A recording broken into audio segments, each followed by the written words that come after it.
The monitor beside Margaret Reyes let out a soft, steady beep, the kind that meant nothing was wrong yet. Dana Marsh did not look at it. She was looking at the small bag of fluid in her hand, reading the label the way she had read 1,000 labels before her shift had stretched into its 4th straight night, and her tired eyes moved a little too fast over the words. Caleb Reyes sat in the chair beside his mother's bed, perfectly still, the way he had learned to sit during long nights when staying still kept people alive. He was not a man who fidgeted. He watched Dana's hands instead, the way he had watched them for 3 days now, because watching hands had once been his job, and old jobs do not let go of a person easily. Something in the label caught his eye before it caught hers. He sat forward. "What is that?" It was not really a question. It came out flat, the way orders come out, though he had no right to give orders in this room and both of them knew it. Dana glanced up, irritation flashing across her face before she could smooth it away.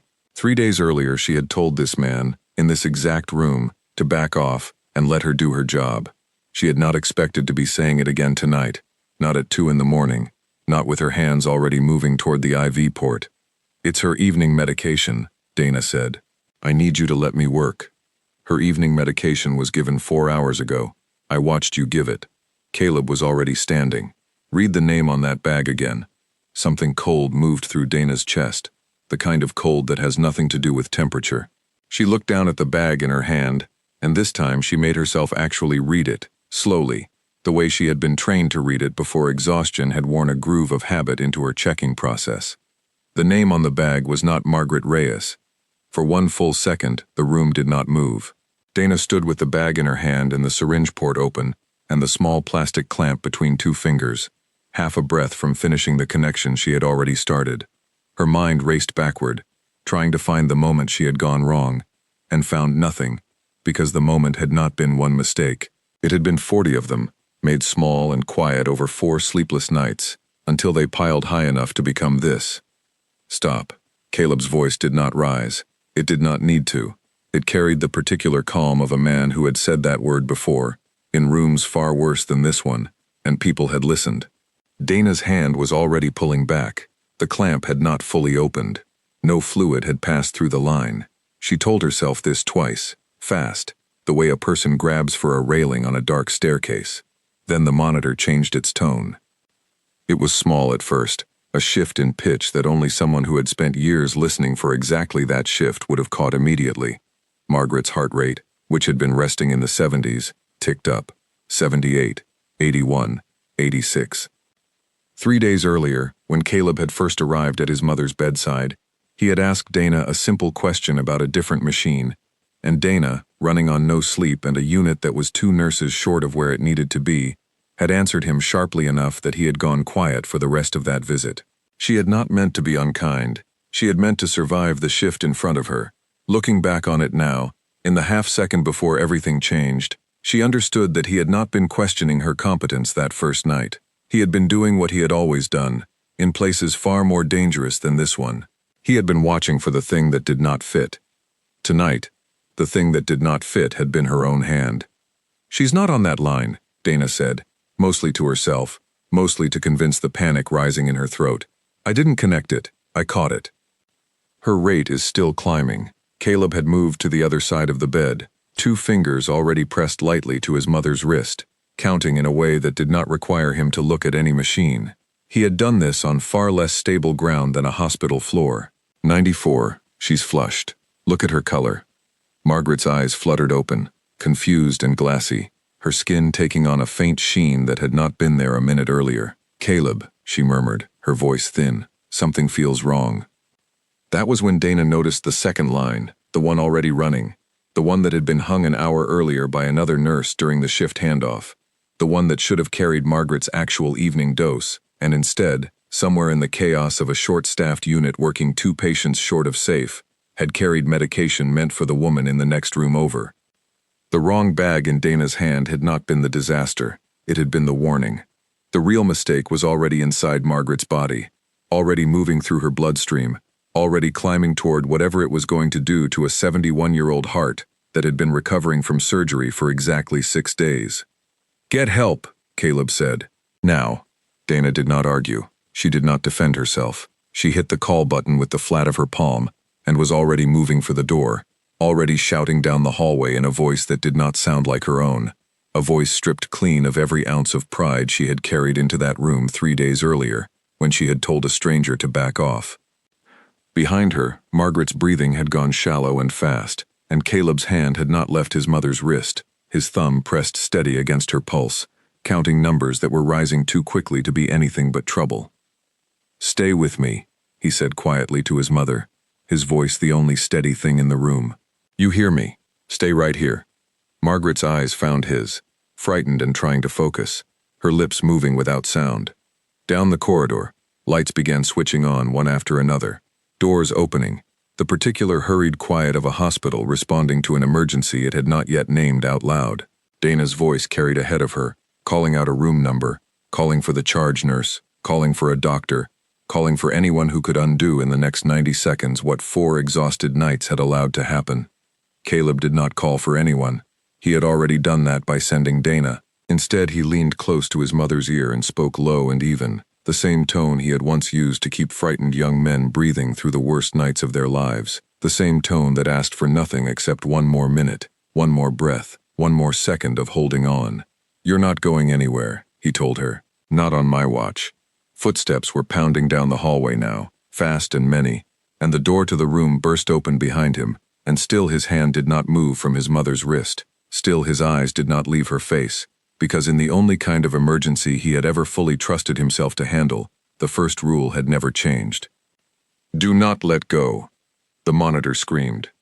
A Dr. Caleb had not yet met came through the doorway first, a tall man with reading glasses pushed up into his hair, and a voice that cut through the noise like he had done this 100 times and expected to do it 100 more. Behind him came 2 more nurses, then a third, then a cart loaded with equipment that rattled as it was wheeled in too fast for the narrow doorway. "What did she get?" the doctor asked, already at the bedside, already reaching for the chart hanging at the foot of the bed. "Wrong line," Dana said from the doorway, her voice shaking now that the adrenaline had nowhere left to hide. "Wrong patient's medication. It's been running for almost an hour." The doctor's head snapped toward her. "An hour?" "The handoff," Dana said. "I didn't catch it until just now." Caleb stepped back from the bed only far enough to let the doctor reach his mother's arm, but he did not leave the room, and nobody asked him to. He stood with his back against the wall, his eyes moving over every hand that touched his mother, cataloging each one the way he had once cataloged every man who walked into a room where his team was working, because somewhere underneath the fear sitting heavy in his chest was a colder, older part of him that had learned long ago not to trust a crisis to sort itself out on its own. Margaret's breathing had grown shallow, each inhale shorter than the one before it, and the new tone from the monitor had not stopped, had only grown louder, more insistent, filling the small room until it seemed to be coming from inside the walls themselves. "I need the reversal kit," the doctor said, "and I need it now." A nurse spun and ran. Dana stood frozen in the doorway for one more second, staring at the woman in the bed who had trusted her, who had thanked her only hours earlier for being so gentle with the IV, and then she forced her feet to move, because there was still work to do, and falling apart was a luxury that belonged to some other version of tonight, one that had not yet happened. Caleb watched his mother's chest rise and fall, each breath a little more shallow than the last, and somewhere behind his ribs, a feeling he had buried a long time ago began to surface, slow and unwelcome, the particular helplessness of standing perfectly still, while someone he loved slipped further away with every passing second. He had felt this exact stillness before. He had hoped never to feel it again. The doctor's hands moved fast over Margaret's arm, searching for the second line, the wrong line, the one that needed to be stopped before it carried one more drop of medication into a body that could not absorb any more of it. Behind him, the nurse returned at a run, a small case clutched against her chest, and the room filled with the particular, focused chaos of people racing against a clock that no one could see and everyone could feel. Margaret's eyes rolled back. "She's seizing," someone called out, and the room moved into a gear Dana had only seen a handful of times in her career, the gear where every hand in the room had a job, and every second mattered more than the one before it. Caleb did not move from the wall. He could not help here, not with his hands, not in the way that mattered now, and so he stood with every muscle locked tight and watched the only thing he could do anything about, which was refused to look away. The seizure lasted 11 seconds. Caleb counted every one of them, because counting was the only thing keeping his hands from shaking, and a man with shaking hands was no use to anyone in a room this small and this crowded. "Reversal agents in," the doctor called, pressing the syringe steady into the line that should never have carried anything in the first place. "Watch her rate." The nurse beside him read numbers off the monitor in a clipped, even voice, the kind of voice trained specifically not to sound afraid, even when fear was the only honest thing left in the room. 112, 118. Then, slowly, the numbers stopped climbing. 115, 109. Caleb felt his own chest loosen by half an inch, though he did not let it show on his face.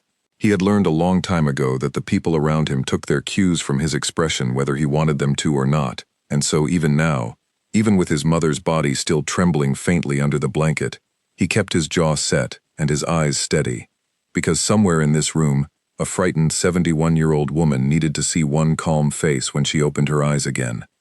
It took 4 more minutes for the numbers to settle into something the doctor was willing to call stable. 4 minutes is not a long time. It is the length of a song on the radio, the length of a short phone call, the length of time it takes water to boil on a stove. But standing in that room, watching the slow crawl of numbers on a screen decide whether his mother would still be breathing by morning, 4 minutes stretched out longer than any single hour Caleb could remember from years spent in places built for exactly this kind of waiting. "She's stabilizing," the doctor finally said, and the room exhaled as one body. "Rates coming down, colors coming back. I want continuous monitoring for the next 6 hours, minimum." Margaret's eyes opened, glassy and exhausted, and found her son's face first, the way they always did. "Caleb," she whispered. "Right here." He took her hand, careful of the IV taped to the back of it, careful in a way that had nothing to do with training and everything to do with being someone's son. "You scared me. I scared myself." Her voice was thin, but it was hers, and that alone told him more than any number on the monitor could. "What happened?" "Wrong medicine," he said simply. There would be time later for the rest of it. Right now there was only the fact of her breathing, steady and real under his hand. Across the room, Dana stood very still near the door, watching the woman she had nearly killed open her eyes and ask a simple human question, and feeling something inside her chest crack open in a way that 4 exhausted nights had not managed to do. She had been a nurse for 6 years. She had held the hands of dying patients and the hands of their families, and she had always believed, in some quiet corner of herself, that she was good at this job, that she cared enough and worked hard enough that the worst would never happen on her watch. Tonight it almost had. Dana, the charge nurse, a sharp-eyed woman named Paula Hendricks, who had run this floor for 11 years, stood in the doorway with an expression that was not unkind, but was not gentle either. "My office, now." Dana followed her down the hallway, past the nurses' station where 2 other staff members looked up and quickly looked away, past the supply closet, where she had cried exactly twice in 6 years, both times alone, both times for reasons that had nothing to do with the job and everything to do with a small apartment 3 months ago, where her own mother had stopped breathing in a hospice bed, while Dana held her hand, and a different nurse, just as tired as Dana was tonight, had checked on her every 15 minutes with the same gentle apology in her eyes each time. Paula closed the office door behind them. "Tell me what happened," she said, sitting on the edge of her desk instead of behind it, which Dana understood to be its own kind of mercy. "All of it, from the start of your shift," Dana told her. She did not leave anything out, not the 4th straight double shift, not the room mix-up during handoff that nobody had caught because handoff had taken 4 minutes instead of the 15 it was supposed to take, not the moment she had picked up the wrong bag and started the connection, before her own eyes had caught what her hands already knew. She did not make excuses because in her own mind there were none worth making. A mistake was a mistake regardless of how tired the person making it had been. "The patient's son caught it," Dana finished. "If he hadn't said something, I would have connected that line." Paula was quiet for a long moment, her arms crossed, her eyes on a spot somewhere past Dana's shoulder. "How many doubles have you worked this month?" "9. 9. Paula repeated the number like it tasted bad. "And how many times have you reported feeling unsafe to keep working?" "I didn't think reporting it would change the schedule." "It wouldn't have," Paula admitted, quiet enough that it almost did not count as said out loud. That's the part nobody upstairs wants to hear tonight. There was a knock at the door before either of them could say anything else, and a man Dana recognized but had never spoken to directly stepped inside without quite being invited. Gregory Lane wore a suit that did not belong on a hospital floor at 3 in the morning, and the careful, practiced calm on his face was the kind that belonged to people who spent more time managing reputations than managing patients. "I came as soon as I heard," he said. "I'll need a full statement from the nurse involved, and I'll need it tonight, while the details are fresh." "Her name is Dana," Paula said evenly, "and she's standing right here." Gregory's eyes flicked to Dana, assessing her the way a person assesses a problem rather than a colleague. "Dana, of course, I understand this has been a difficult night for everyone." His tone suggested he believed nothing of the sort about himself. "I want to be clear that the hospital takes this kind of incident extremely seriously. Given the severity, I'm placing you on administrative leave effective immediately, pending a full review." "The patient is stable," Dana said. "I wanted to make sure that's documented before anything else." "It will be." Gregory's smile did not reach anywhere near his eyes. "Along with everything else from tonight." After he left, the office felt smaller than it had a few minutes earlier, the air thinner somehow, though nothing about the room had actually changed. Paula sat back down behind her desk this time, and the distance between them, small as it was, felt like something neither of them had chosen. "He's going to make this about you," Paula said. "Easier story. One tired nurse, one terrible mistake, problem solved, nothing to look at upstairs. That's how it usually goes." "Maybe it should be about me," Dana said. "I'm the one who picked up that bag." "You're the one who caught it before it reached the line," Paula said. "After working a shift this hospital had no business scheduling you for. There's a difference, even if nobody upstairs wants to count it." Dana did not answer. She was thinking about her mother's hospice room, about the nurse who had apologized every 15 minutes for being stretched too thin to sit longer, about how she had promised herself, sitting in that room, that she would never let a patient feel that same quiet, lonely neglect on her own watch. She had broken that promise tonight, not through neglect, but through exhaustion so deep it had started to look exactly the same from the outside. She left Paula's office a few minutes later, her badge still clipped to her scrubs, though she no longer had a shift to wear it on, and walked the long way around to the break room instead of past the nurse's station, where she knew every face would turn toward her the moment she appeared. The break room was empty except for one person, a younger nurse named Maya Lopez, sitting at the small table with both hands wrapped around a cup of coffee that had long since gone cold. "I heard," Maya said quietly, before Dana could decide whether to speak first. "Is she okay?" "The patient? Stable." Dana sat down across from her, suddenly aware of how heavy her own arms felt, how the adrenaline that had carried her through the last hour had drained out all at once, leaving something hollow and shaking in its place. Her son caught it before it reached the line. Thank God for that. Maya reached across the table and squeezed Dana's hand, a small gesture that nearly broke whatever composure Dana had left. "This isn't on you. Not really. You know that, right? I'm the one who picked up the bag. You're the one who's been awake for 19 hours straight because this unit hasn't had enough staff to give anyone a full night off in 3 weeks." Maya's voice stayed low, but there was an edge in it now, something tired and angry that had clearly been building for longer than tonight. "I almost gave the wrong dose to a kid in 412 last week. Caught it myself, last second, never told anyone, because I was scared they'd use it as an excuse to put me on leave too. We're all one bad night away from this, Dana. You just had the bad night first." "That doesn't make it better." "No," Maya agreed. "But it's the truth, and somebody upstairs needs to hear it, before they decide the truth is just your name on a report." Dana looked down at the cold coffee in front of her, at her own hands resting on the table, hands that 4 hours ago had nearly delivered a dose of medication that could have stopped an elderly woman's heart. She thought about every shift she had picked up without complaint over the past month. Every time she had told herself she could push through one more night because someone had to, because the alternative was leaving patients with even less coverage than they already had. She had told herself that exhaustion was simply the cost of caring enough to stay. Tonight had shown her exactly what that cost could be. "What happens now?" Maya asked. "Administrative leave. A review." Dana's voice was flat, worn down to its plainest shape. "Gregory Lane is already calling it severe." Maya's jaw tightened at the name. "Of course he is. Easier to blame one nurse than admit the schedule he approved is the reason any of this happened in the first place. Neither of them said anything else for a while. Outside the break room window, the sky had not yet begun to lighten, though the night felt, to both of them, like it had already lasted far longer than any single shift should. Out in the hallway, Caleb stood near his mother's door, watching the activity slowly settle into the quieter rhythm of a unit returning to normal. A nurse passed him with an apologetic nod. A cart was wheeled away.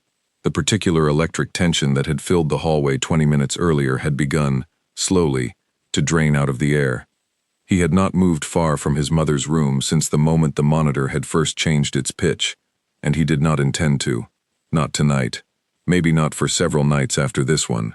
He had learned the hard way, in places far from any hospital, that the moment right after a crisis was its own kind of danger. The moment when people relaxed too soon, when attention wandered because the worst seemed to be over. He found Paula in the hallway a few minutes later and asked the only question that mattered to him. "Is she going to be all right?" "Your mother's stable," Paula said. "We'll keep her under close watch tonight, but the doctor's optimistic." "I meant the nurse," Caleb said. Paula studied him for a moment, surprised, before answering. "That depends on a few people upstairs who weren't in that room tonight and don't have to live with what almost happened." Caleb nodded slowly, filing the answer away the way he filed everything that mattered, in the quiet, permanent place where he kept information he was not yet finished using. He had spent enough of his life inside broken systems to recognize the shape of one forming around him now, the careful language, the convenient timing, the sudden appearance of a man in an expensive suit, more concerned with statements than with the woman still trembling faintly in the bed down the hall. He had not planned on staying involved past tonight. He had planned only on getting his mother through her recovery and going home. That plan, he understood now, standing alone in a quiet hallway at 4 a.m, had just changed. He walked back into his mother's room and sat down in the same chair he had occupied for 3 days, the chair that had given him a clear view of every hand that touched her IV line, every name written on every bag of fluid, every small detail that most visitors never thought to notice. Old habits had kept his mother breathing tonight. He intended to trust them a while longer. Margaret stirred slightly in her sleep, her breathing slow and even now, the monitor beside her humming its quiet, ordinary rhythm. Caleb reached over and adjusted her blanket, an unnecessary gesture that gave his hands something to do besides remain clenched in his lap. "I'm not going anywhere," he said, quiet enough that it was meant more for himself than for her. "Not until I understand how close we really came tonight." Outside the window, the first gray hint of morning had begun to soften the edges of the dark parking lot below, though it would be hours yet before the sun cleared the buildings across the street. Somewhere down the hallway, a phone rang twice and stopped, and the hospital settled back into its restless, ongoing version of quiet, the kind that never fully arrived in a place where someone was always, somewhere, fighting to keep breathing.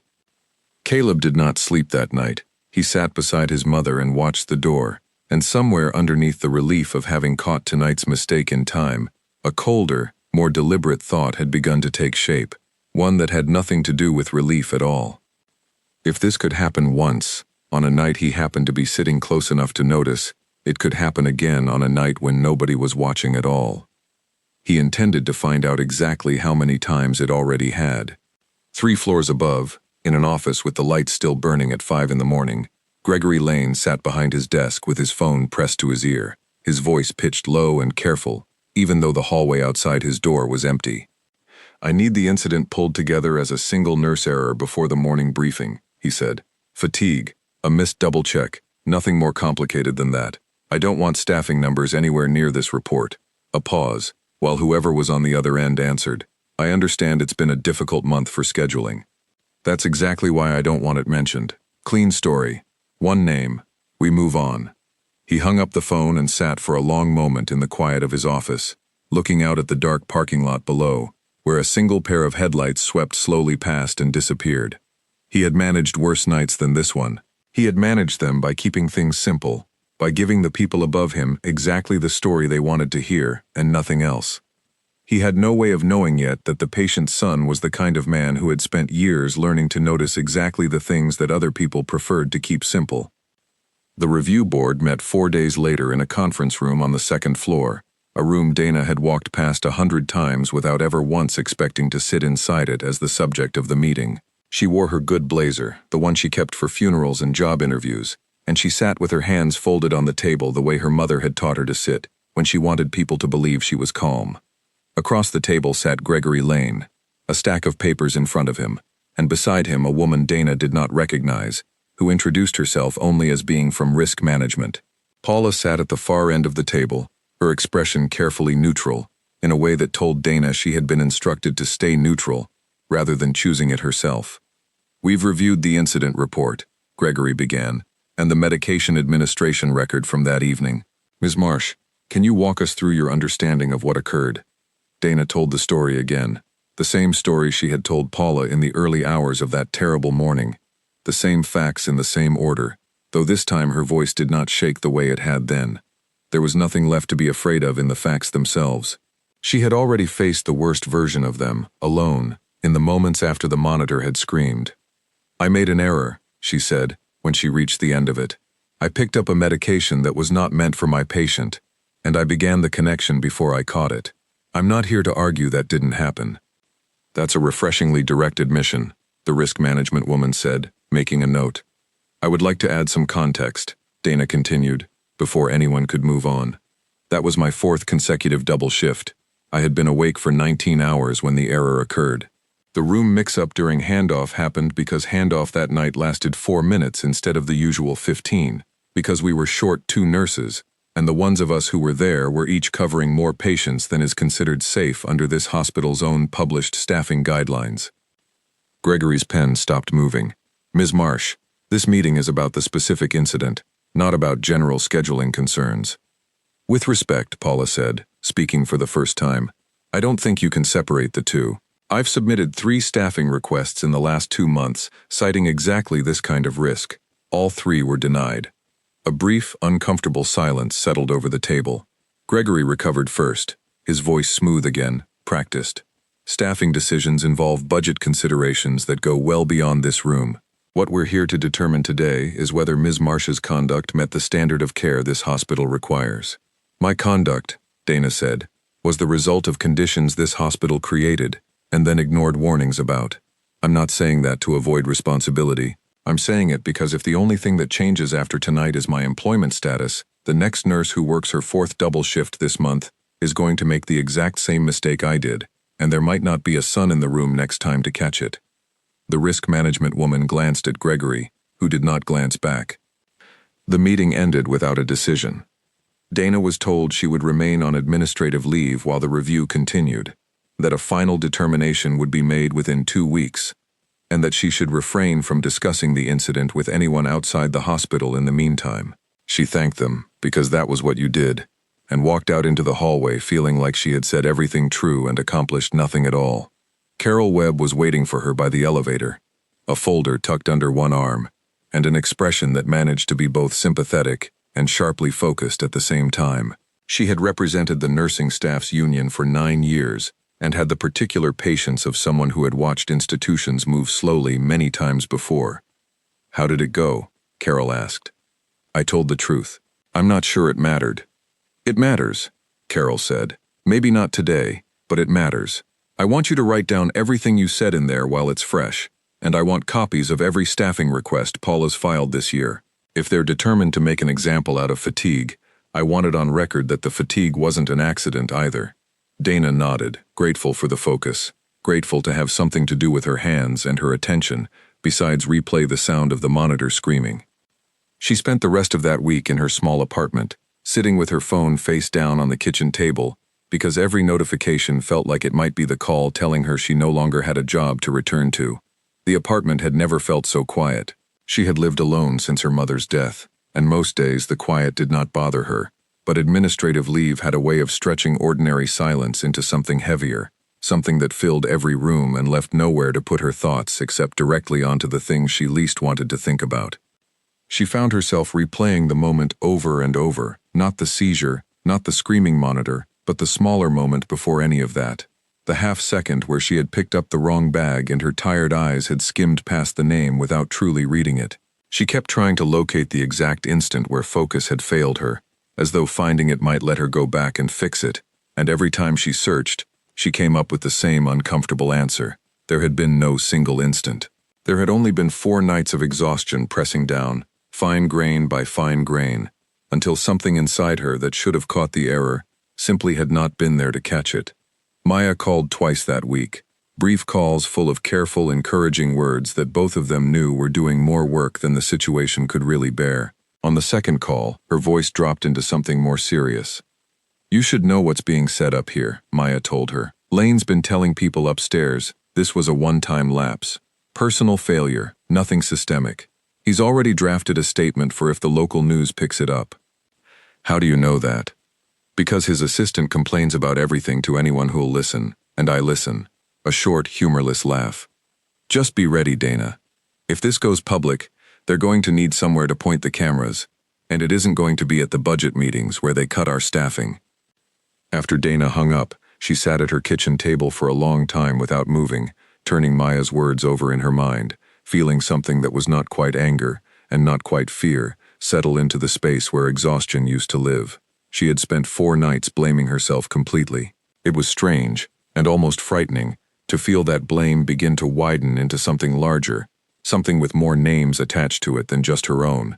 3 floors down, in the small windowless office that served as the unit's records room, Caleb Reyes was having a quieter, less formal conversation of his own. Tara Lynn worked the unit clerk desk on overnight shifts, a job that mostly involved answering phones and managing the endless paperwork that kept a hospital floor running, and she had not expected, on an ordinary Tuesday afternoon, to be approached by the calm, broad-shouldered man whose mother had nearly died on her watch 4 nights earlier. "I'm not trying to get anyone in trouble," Caleb said, which was not entirely true, though it was true enough in the way that mattered. "I just want to understand how the room assignment got mixed up that night. I'm not asking you to break any rules. I'm asking you to help me understand what happened." Tara hesitated, glancing toward the door before she spoke. "It wasn't really a mix-up, not the way they're writing it up. We had 2 admissions come in within 10 minutes of each other that night, both elderly women, both with similar last names, and the system flagged it as a duplicate entry because we were so backed up I hadn't finished processing the first one when the second one came through. I caught the error myself an hour later and corrected it in the system, but by then the order had already printed for the wrong room." "Did you report that?" "I told Paula the next morning. She put it in her staffing concern report, the one from 2 weeks ago, same one she'd already filed twice before that." Tara's voice dropped lower. "This wasn't the first close call this year. It's just the first one anybody outside this floor noticed." Caleb absorbed this without reacting, the same way he had once absorbed reports from men twice his age, in places where reacting visibly could get someone killed. "How many close calls?" "I don't have an exact number. I'm not supposed to know about most of them, but I hear things. There was a wrong dose situation in March that got caught at the bedside. A fall in May because a confused patient was left alone too long, while the only nurse on the floor was handling 2 codes at once in different rooms. Things like that happen more than people outside this building would ever guess, and every time, it gets written up as one person's mistake instead of what it actually is." "Which is what?" Tara looked at him for a long moment before answering, as though deciding whether he could be trusted with the rest of it. "This hospital cut the night shift from 5 nurses to 4 18 months ago, right before they brought in Gregory Lane to manage cost reduction. Every staffing request since then has gone into a file that never seems to come back out. I've watched at least 6 nurses quit over it. The ones who stay are the ones who can't afford to leave, working themselves into exactly the kind of exhaustion that put your mother in that room 4 nights ago." Caleb thanked her and left the records room with a feeling settling into his chest that he recognized from a very different part of his life, the particular cold focus that came from realizing a single failure was never really a single failure at all, that somewhere behind it sat a pattern, and behind the pattern sat people who had been told about the danger, and chosen, again and again, to look the other way. He found Gregory Lane's office on the 3rd floor an hour later, walked past the assistant at the front desk with the unhurried confidence of a man who did not intend to be stopped, and let himself in without waiting for an invitation. Gregory looked up from his desk, visibly startled before he smoothed his expression into something more composed. "Mr. Reyes, I don't believe we have a meeting scheduled." "We don't," Caleb agreed, taking a seat across the desk without being offered one. I'd like to ask you about a staffing request Paula Hendricks filed twice in the last 2 months, both denied. Staffing decisions are confidential personnel matters. My mother nearly died because this floor was short 2 nurses, on a night it was already running short before that. I think that makes it my business. Gregory folded his hands on the desk, his patience visibly thinning. I understand you're upset, Mr. Reyes, and I sympathize. But the incident is under review, and the appropriate channels are already handling it. The appropriate channels, Caleb said, are about to write up one exhausted nurse as the sole cause of something that's been building for 18 months. I've spoken to enough people on this floor in the last hour to know that's not the truth, and I think you know it too. For a moment, something flickered across Gregory's face, fast enough that another man might have missed it. Caleb did not miss it. He had spent years reading exactly that kind of flicker on the faces of men deciding how much of the truth they were willing to let show. I'd be careful about the conclusions you're drawing, Gregory said, his voice cooling several degrees. This hospital has lawyers, Mr. Reyes, and a great deal of practice managing situations exactly like this one. So do I, Caleb said, standing. Mine just don't wear suits. He left the office without waiting for a response. Gregory sat alone for several minutes after the door closed, staring at the spot where Caleb had been sitting, his fingers drumming once, twice, against the surface of his desk before going still. He had managed difficult families before. He had managed lawyers, reporters, even a state inquiry 2 years earlier at a different hospital, and he had managed all of them by staying 3 steps ahead, by making sure that whatever story eventually reached the people with real authority was the story he had already prepared for them. This time felt different, and he did not enjoy admitting that to himself. He picked up his phone and dialed an internal extension, his voice dropping back into the same low, careful register he had used on his early morning call days earlier. It's me. I need you to pull the staffing request file for this unit, all of it, going back 2 years, and I need it somewhere I can access quickly. No, not the published version, the internal one, with the denial notes. A pause. I'm not asking you to do anything wrong. I'm asking you to help me get ahead of a problem before it becomes a bigger one. He hung up and sat back in his chair, looking out at the parking lot below, where the afternoon light had begun to slant low and gold across the rows of cars. Somewhere in this building, a former military man with too much free time and too much curiosity was asking questions Gregory had spent 18 months making sure nobody asked. He told himself it was nothing he could not handle. He had handled worse. He did not yet know that the message Caleb had sent an hour earlier was already sitting in the inbox of a woman 3 states away who specialized in exactly this kind of problem, and who, unlike Gregory, had spent her entire career learning how to make buried things surface.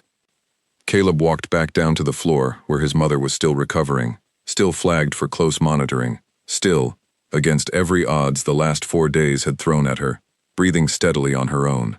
He sat down in the chair beside her bed, the same chair, the same vigilant posture, and pulled out his phone.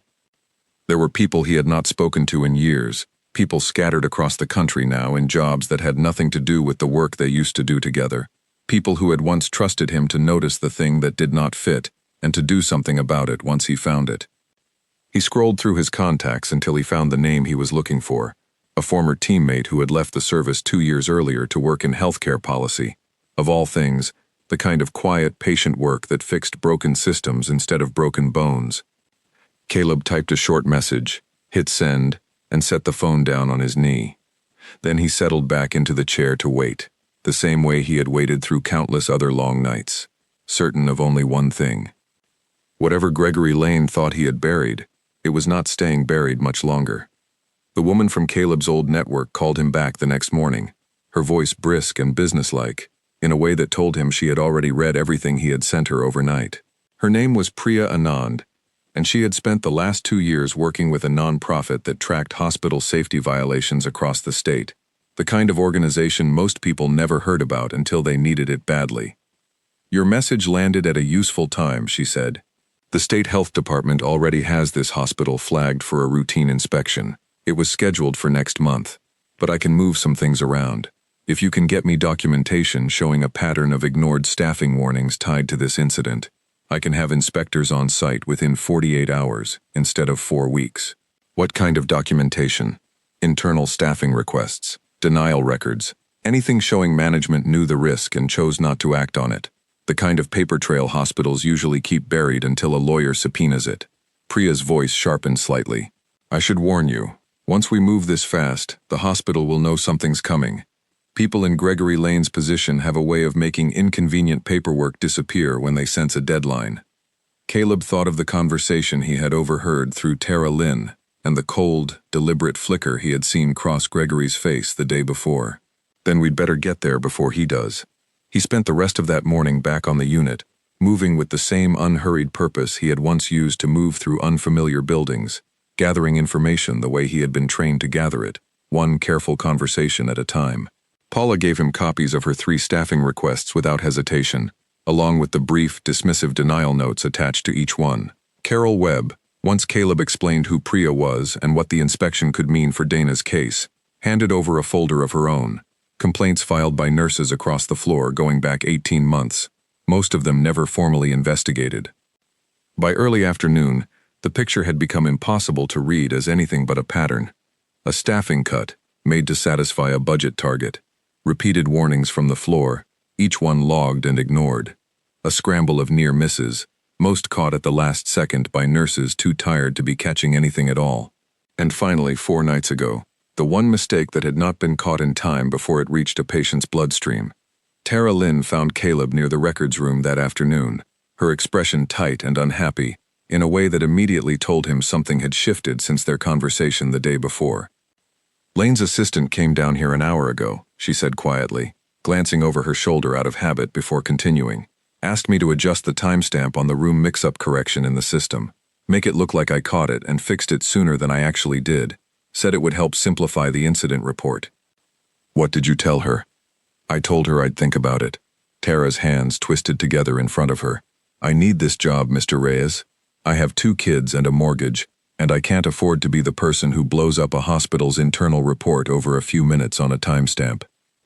I'm not asking you to blow anything up, Caleb said, keeping his voice level and calm, the same register he had once used to talk frightened young men through their first difficult night. I'm asking you to tell the truth. If someone official asks you a direct question, that's all.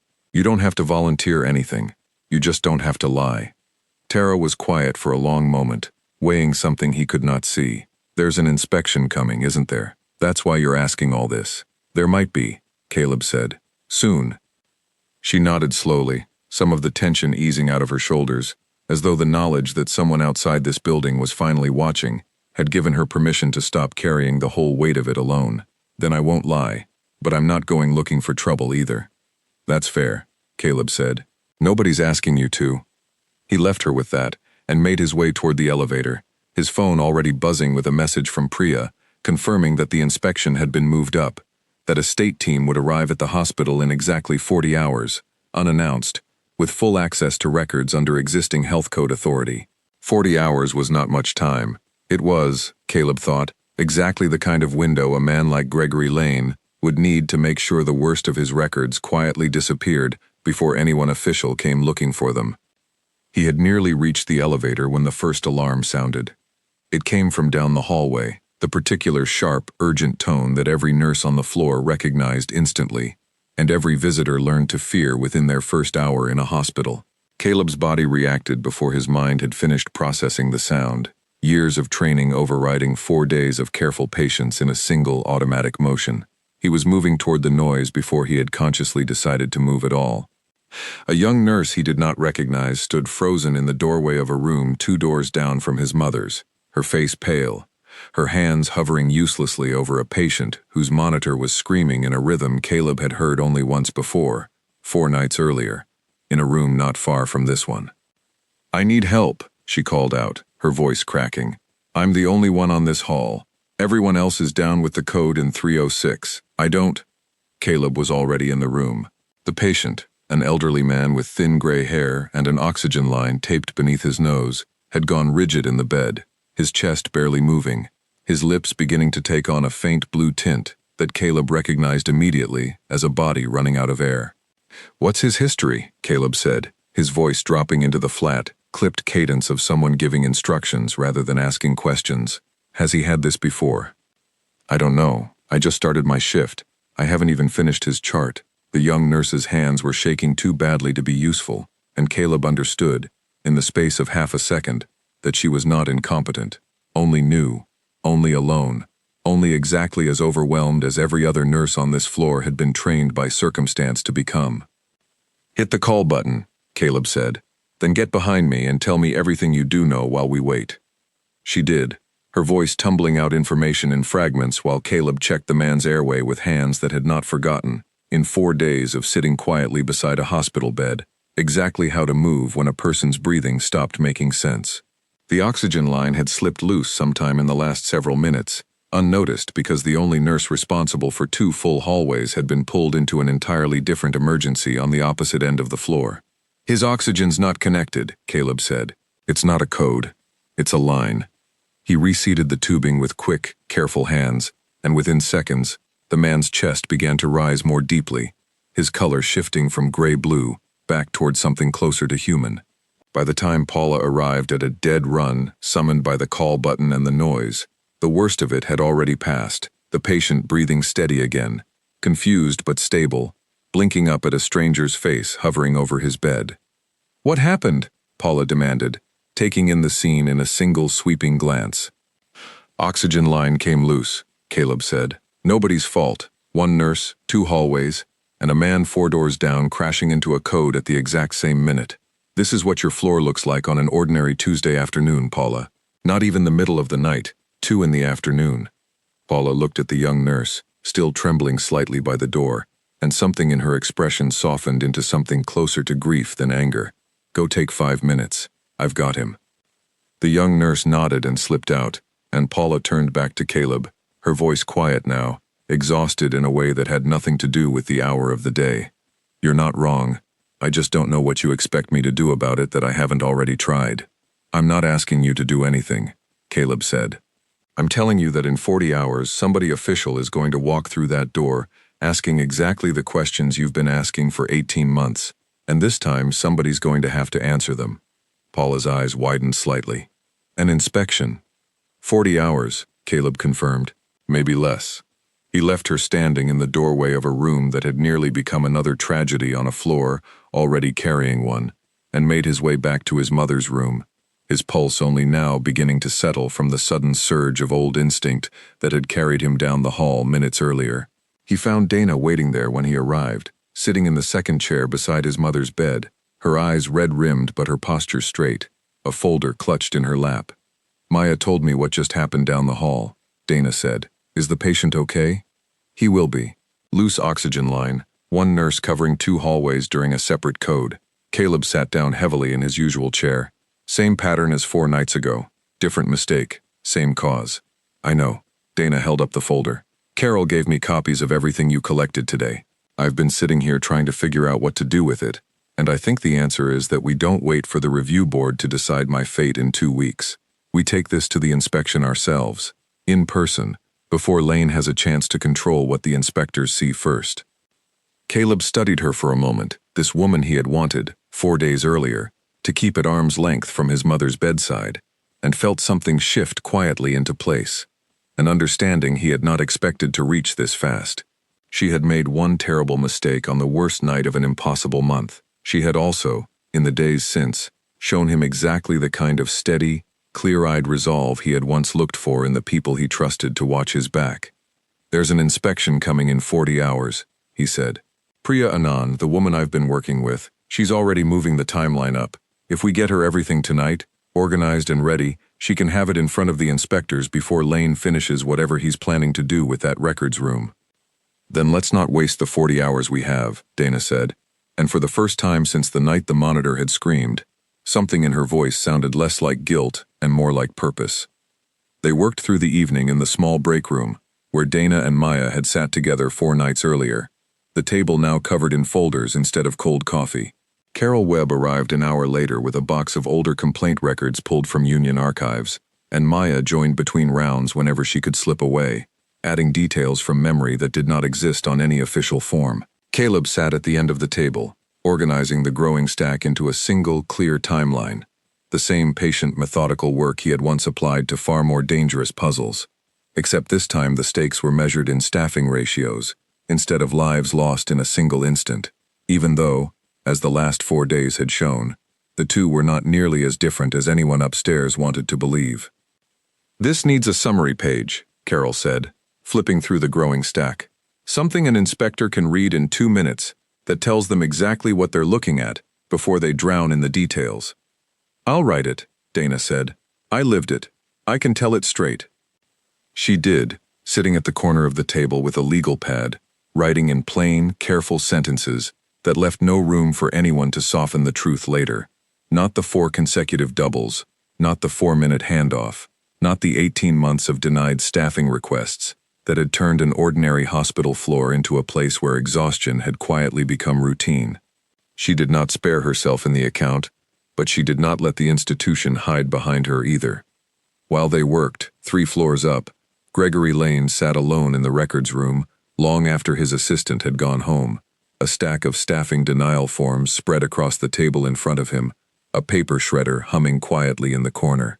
He had pulled perhaps a third of the most damaging documents when his phone buzzed with a message from a contact inside the state health department, someone who occasionally passed along useful information in exchange for favors Gregory preferred not to think too closely about. Inspection moved up. 48 hours, maybe less. Heard a tip came in from outside. Move carefully.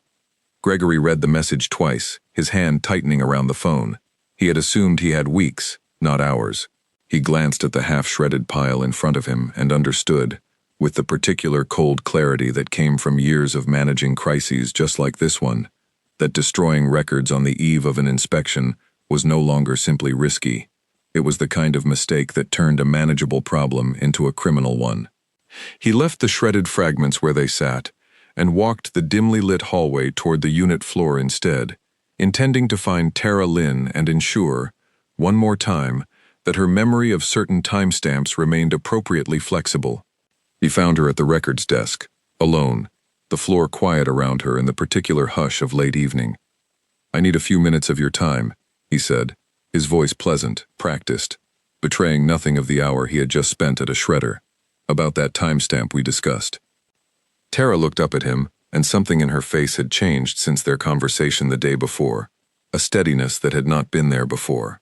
"I already told your assistant, I'm not changing anything. If someone asks me a direct question, I'm going to answer it honestly." "I would think carefully about that," Gregory said, his tone shifting, the pleasantness thinning. "Jobs in this hospital aren't unlimited, Ms. Lynn, and loyalty tends to be remembered when positions open up. So does dishonesty," Tara said, "when an inspector starts asking why a timestamp doesn't match the system logs." Gregory's jaw tightened, and for a moment neither of them spoke. Then he turned without another word and walked back toward the elevator, his footsteps echoing down the empty hallway, his plan for the evening narrowing rapidly toward something far less elegant than the clean story he had hoped to deliver. He did not yet know that a folder containing his own 3 calls about altering records, each one logged in detail by people who had decided, independently and for their own reasons, that they were done protecting him, was already sitting in an email draft addressed to a state inspector's office, waiting only for morning to send. Back in the break room, the work continued past midnight. Maya brought coffee that nobody drank cold this time, and Caleb finished organizing the final section of the timeline, while Dana read her summary aloud one last time, her voice steady, the kind of steady that comes not from confidence, but from having already survived the worst version of a story, and finding, on the other side of it, that there was still something worth saying. "It's ready," Carol said finally, closing the last folder. "Whatever happens in that inspection, the truth is documented now. That's more than most people in your position ever managed to get on the record." Down the hallway, Margaret Reyes slept peacefully through the quiet hum of her monitor, unaware that the small mistake nearly made in her room 4 nights earlier had grown, in the days since, into something far larger than either the nurse who almost made it, or the son who had caught it in time could have predicted.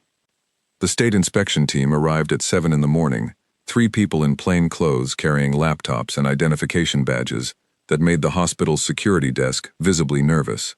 Priya Anand walked in just behind them, having driven through the night to be present in person, her expression calm but alert in the way of someone who had done this exact kind of work many times before and had learned never to assume how it would end. Gregory Lane met them in the main lobby with a smile that did not quite reach his eyes, and a folder of carefully prepared talking points tucked under one arm. "We welcome any opportunity to demonstrate our commitment to patient safety," he said, the same sentence he had clearly rehearsed in the mirror that morning. "I'll have our compliance officer walk you through the relevant documentation. We'll start with the staffing records for the medical floor," the lead inspector said, not unkindly, simply businesslike. "All of them, including any internal requests and denials from the past 2 years." Gregory's smile held, though something behind it tightened. Of course, right this way.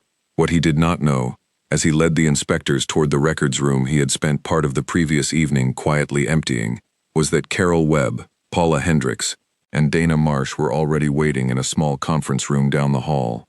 A complete copy of every document Gregory had hoped to remove sitting in 3 identical folders, each one prepared the night before specifically because Caleb had insisted, calmly and firmly, that nothing this important should exist in only one place. The inspection took most of the day.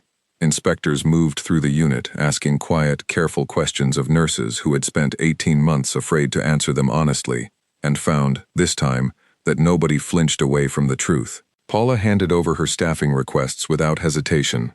Tara Lynn confirmed, plainly and without apology, the actual timestamp of her correction on the night of the incident, and mentioned, when asked directly, that she had been approached twice in the days since and asked to change her account.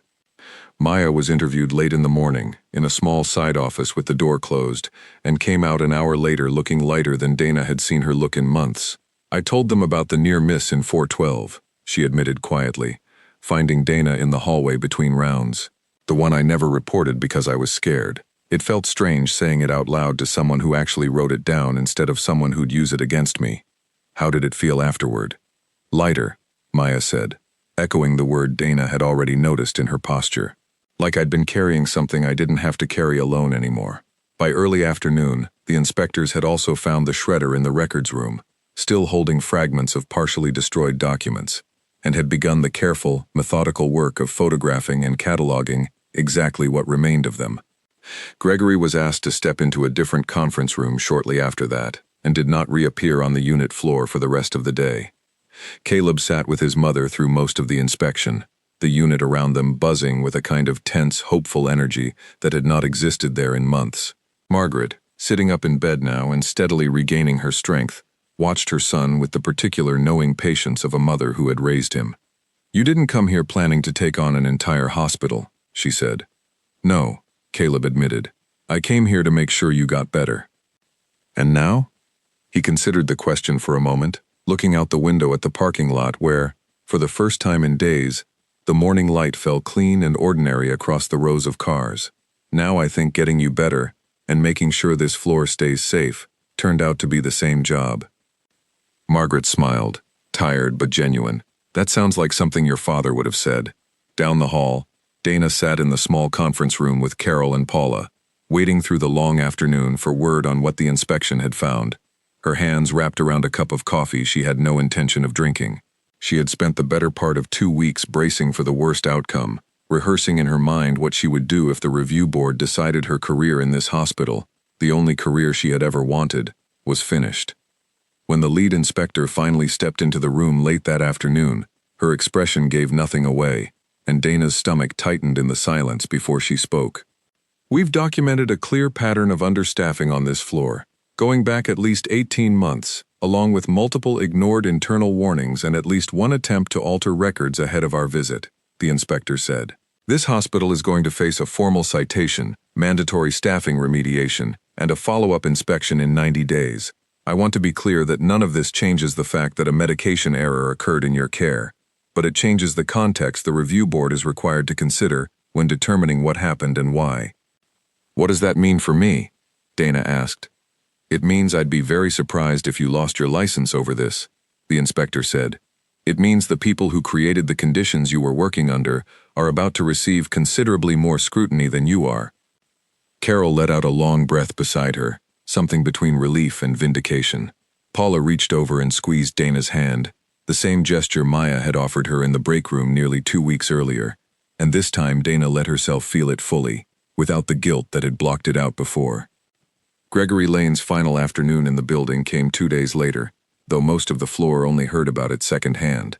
In the quiet, efficient way that news traveled through a hospital once people felt safe enough to talk openly again. The hospital's board had reviewed the inspection findings alongside a separate internal investigation into the shredded documents and the pressure placed on Tara Lynn, and had concluded, in language considerably blunter than anything Gregory himself had ever used in a meeting, that his management of the floor's staffing crisis represented a serious breach of both judgment and trust.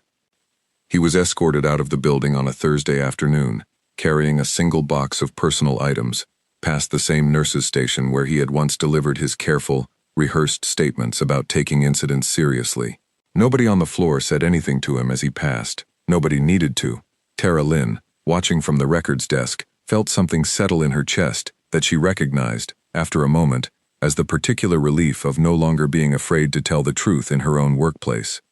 Dana heard about it from Paula later that evening, delivered in the same matter-of-fact tone Paula used for most difficult news. "I won't pretend I feel sorry for him," Paula said. "He had 18 months of warnings and chose, every single time, to protect a budget line instead of the people working under it. The system failed because he let it fail. That's not the same thing as bad luck." "What happens to him now?" Dana asked. "Not my problem anymore," Paula said, "and honestly, not really yours either. Let the board and whatever lawyers get involved sort out the rest. Our job is making sure the next 18 months look nothing like the last ones." The review board reconvened 3 days later, and this time the room felt different. The careful neutrality of the earlier meeting replaced by something more honest. Gregory Lane did not attend. Dana learned later that he had been placed on leave himself, pending a separate investigation into the destroyed records and the pressure placed on Tara Lynn, and that the hospital's board had quietly begun searching for someone new to oversee floor operations, someone whose first instinct in a crisis was not to manage the story. Given the findings of the state inspection, the risk management representative said, reading from a prepared statement that sounded considerably less rehearsed than the language from 2 weeks earlier, the board has determined that disciplinary action against Ms. Marsh is not warranted. We are, however, requiring completion of a fatigue management training module, standard for any staff member involved in a medication incident, regardless of contributing circumstances. "I'll complete it gladly," Dana said. "We're also pleased to inform you," Paula added, unable to keep a small, genuine smile from breaking through her usual composed expression, "that the hospital has approved immediate hiring for 4 additional nursing positions on this floor, effective as soon as candidates can be onboarded, along with a revised maximum shift policy that the union has been requesting for over a year." Dana sat very still for a moment, absorbing the fact that the worst night of her career had somehow, through a chain of events she could never have predicted, become the reason an entire floor of exhausted nurses would finally get the support they had been asking for all along. It did not erase what had nearly happened in Margaret Reyes's room. Nothing ever would. But it meant the mistake had not been wasted, and there was a strange, quiet comfort in that. She found Caleb in the hallway after the meeting, sitting in his usual chair beside his mother, who was dressed now in her own clothes instead of a hospital gown, a discharge folder resting on the rolling table beside the bed. "We're going home today," Caleb said, looking up as Dana appeared in the doorway. "I heard. I'm glad." Dana hesitated, then stepped fully into the room. "I wanted to thank you. Properly, this time. Not as the nurse who almost made the worst mistake of her career, but as someone who knows exactly what you did for this floor over the last 2 weeks." "I didn't do it for the floor," Caleb said. "I did it because somebody needed to ask the questions nobody else was asking. You're the one who decided to keep telling the truth, even when it would have been easier not to." Margaret, watching the exchange from her bed with the quiet attentiveness of someone who had spent her whole life noticing things her son preferred not to say out loud, spoke up gently. "The two of you make a fairly good team, for people who started out telling each other to back off." Dana laughed, surprising herself with how easily it came. "I did say that to you, that first night." "You did," Caleb agreed. And for the first time since she had met him, something in his expression eased into a small, genuine smile. "I wasn't offended. I've been told worse by better company." "For what it's worth," Dana said, "I don't think I'd say it now." "Good," Caleb said, "because I don't plan on backing off. Not from this floor, not from making sure what happened here doesn't get quietly forgotten in 6 months, once the inspectors move on to the next hospital." 3 months later, Dana stood at the nurse's station on a Tuesday afternoon, signing off on a shift handoff that had taken the full 15 minutes it was supposed to take, with 2 nurses present to receive it, instead of one rushing alone through an impossible workload. The floor felt different now, not perfect, not free of the ordinary stress that came with the job, but steadier, the particular steadiness that comes from enough hands being available to actually do the work safely. She had stayed on the unit, had completed her fatigue training without resentment, and had, somewhat to her own surprise, been asked by Paula to help mentor 2 of the new hires, young nurses still learning the particular rhythm of a hospital floor at 3 in the morning. She found she liked the work, liked passing along not just the technical skills but the harder lesson underneath them, the one she herself had learned the most painful way possible, that asking for help before exhaustion became dangerous was not weakness, and that a single overworked person was never the whole story behind a mistake. One of the new hires, a quiet, careful young man named Owen Bellamy, reminded her sometimes of herself 6 years earlier, eager to prove himself capable of carrying more than he probably should. She caught him one evening trying to cover a second hallway alone while a colleague took a late dinner break, the same kind of small, well-meant overreach that had once seemed harmless to Dana too, before she understood exactly how quickly harmless things could stop being harmless at all. "Call for backup before you need it," she told him, not unkindly. "Not after. Nobody on this floor is going to think less of you for asking. I promise you that's the lesson worth learning the easy way." He nodded, a little embarrassed, and she recognized the look on his face, because she had worn it herself once, in this exact hallway, certain that needing help was the same thing as failing at the job. She did not lecture him further. She simply stayed an extra 10 minutes that evening, walked his second hallway with him until the colleague returned, and let the quiet example do the rest of the teaching. Caleb visited twice that month, ostensibly to check on his mother's recovery, which had gone smoothly enough that Margaret no longer needed regular appointments at all, though both of them understood the visits had become about something more than that. He came by the unit during one of them, found Dana at the nurse's station, and leaned against the counter with the easy, unhurried posture of a man who had finally allowed himself to stop watching every hand in every room for signs of danger. "Floor looks good," he said. "It's getting there," Dana said. "We've got a long way to go before anyone calls it perfect." "Nothing ever is." Caleb glanced down the hallway, at the quiet, ordinary rhythm of an afternoon shift running the way it was supposed to run, nurses moving without the frantic, threadbare urgency that had defined this place 3 months earlier. "But it's better than it was. That counts for something." "It counts for a lot," Dana said. She thought, sometimes about that first terrible night, about the wrong bag in her hand and the cold certainty that had moved through her chest the instant she finally read the label correctly. She did not let herself forget it. She had learned in the months since that forgetting was not the same thing as healing, and that some mistakes were meant to be carried forward carefully rather than buried, the way a scar reminds a body exactly where it had once been broken and exactly how it had managed, against the odds, to hold itself together anyway. Caleb did not stay long that afternoon. He never did. But before he left, he paused at the end of the hallway and looked back once, the way he had looked back at his mother's door every single night during those first impossible 4 days, the particular, deliberate way of a man making sure something important was still standing before he allowed himself to walk away from it.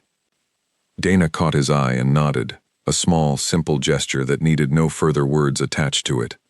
The floor was steady, the truth had held, and for the first time in longer than she could clearly remember, Dana Marsh walked through the rest of her shift without once feeling like she was running on borrowed time.